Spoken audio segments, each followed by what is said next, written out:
Good evening. I'm Bob Cecilio, founder of the Queen Psychic Club and host of tonight's Psychic Awakening. Tonight we have with us two charming young ladies, Diane, psychic consultant, and Eileen Tish, tarot card reader. Hi, Bob. Welcome, ladies. Thank you. Hi. Good to have you here. Both these charming young ladies are members of the Queen Psychic Club, and that's how we met. Diane, tell me a little bit about yourself. Well, I'm a psychic consultant for 19 years. My ability began as a child. However, I didn't use it until I was around 17 years old. My first experience that I can recall was at the age of 7, when I had a dream that my grandfather passed away, and I awoke the next day to find out this to be true. After his funeral, I was going to sleep and was awakened to the sound of beautiful music. I arose from my bed, looked out a window that was in my bedroom, and saw beautiful angels surrounding my grandfather as the sky parted with a beautiful white intense light.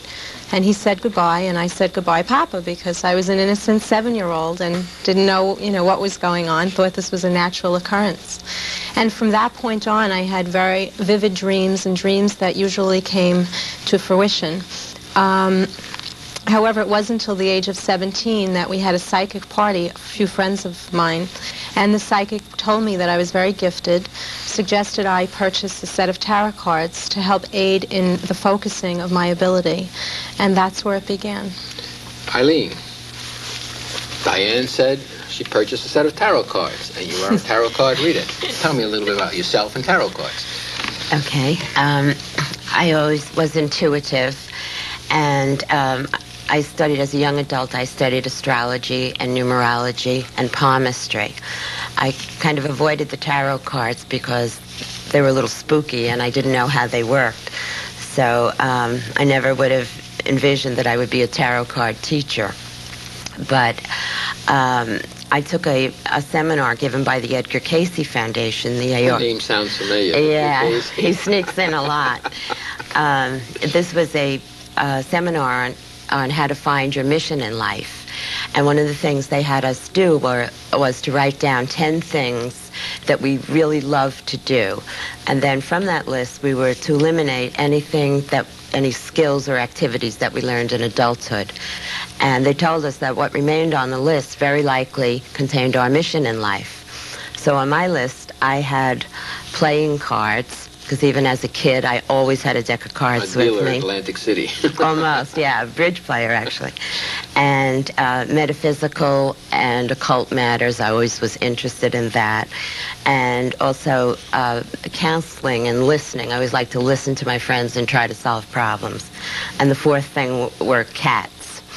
So I don't know how that fits in, but when I saw that, I thought, well, with the playing cards and the counseling, and the occult, maybe it was time to learn the tarot cards. And so I did, and the minute I got the cards in my hand, I felt like I had come home and this is what I'm supposed to be doing. So I've been doing it now. I couldn't help but notice Diane referred to Edgar Cayce, and Eileen referred to Edgar Cayce. And on a previous show, we had a guest who was a student of Edgar Cayce describing it. So it's very important. If you really want to learn something about psychic development, always pick up an Edgar Cayce book. Psychic healing. I understand both of you do psychic healing. How does that work? I think, Diane, that's really your specialty. Why don't you tell the work you do, particularly the diagnostic work? Well, there's many facets to that. The first part would be that I presently work for a Dr. Magnolia Go, who has an acupuncture center in Manhattan. I was a patient of hers, and during one visit to her, there was a patient waiting to see her, and I suggested to the doctor that this girl had a sore throat. And the doctor looked at me very strangely, looked at the patient and said, "Is that true?" And the girl said, "Yes."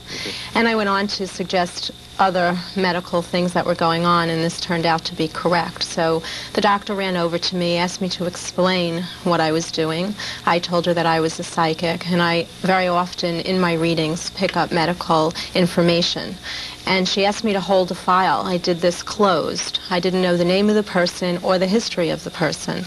In this particular case, I was able to tell her that this patient presented with a head injury through an accident, which was correct, and was able to go on to suggest certain remedies, I was able to channel numbers. I didn't know what they meant. I said to her, what would the number 15 and 20 mean to you? And she went on to explain that that would be acupuncture points, the meridian lines that run through the body, and that would help her maybe process his healing. That's one of the ways that I'm still doing that. And now. Isn't it true that your information comes sort of like Edgar Cayce's does? You don't know these terms and you just kind of spew them out. I have to agree with that totally, because Edgar Cayce, and Bob always mentions this, always works with body, mind, and spirit. And always when I get a medical diagnosis, like a physical, a headache or stomach, I'll also get with that an emotional correlation, whether it was trauma in childhood or something taking place in the life right now, which goes to show there is always a connection with disease in the body and disease on an emotional level, which is another way that I do my healing. When I do a client, as we know, they come for the future, but I work with the past first. To make sure you're on target. To make sure I'm in target, to get into the energy, but also to show to the client that the past is very important as to what the product of the future is. And what I mean by that is, if I have a client, for example, that maybe had 3 divorces, and we go back into the childhood and we see that unfortunately there may have been some physical, sexual, or verbal abuse that has been repressed and not dealt with, we then can correlate this to prove that those issues need to be dealt with so they can free themselves and move on and have better, healthier relationships. And that's, I feel, another very important and profound way of doing healing work with channeling. Eileen, do you do any healing or work in any other special way besides using the tarot cards for readings? Okay, I use the tarot cards, and like Diane does, often some issue will come up from the past, and it's the same thing. What I find is once I put it on the table, it's like the old expression, laying the cards on the table, and help the person to focus on something that happened in the past and how that might affect them. And also, if they're in some dilemma, putting the cards on the table and letting them see that, okay, this is it, and it's not going to be so bad. Sometimes just talking about it has a healing effect. Sometimes I tell the clients to go home and listen to the tape and hear yourself talk, hear yourself, just listen to what you're saying. And what I find with tarot is that there's always hope. So even if the cards are showing a difficult time for that person... Life is not always easy. Right, but there's always light at the end of the tunnel. So I tell them that, and if they just endure this difficulty, then brighter days are coming.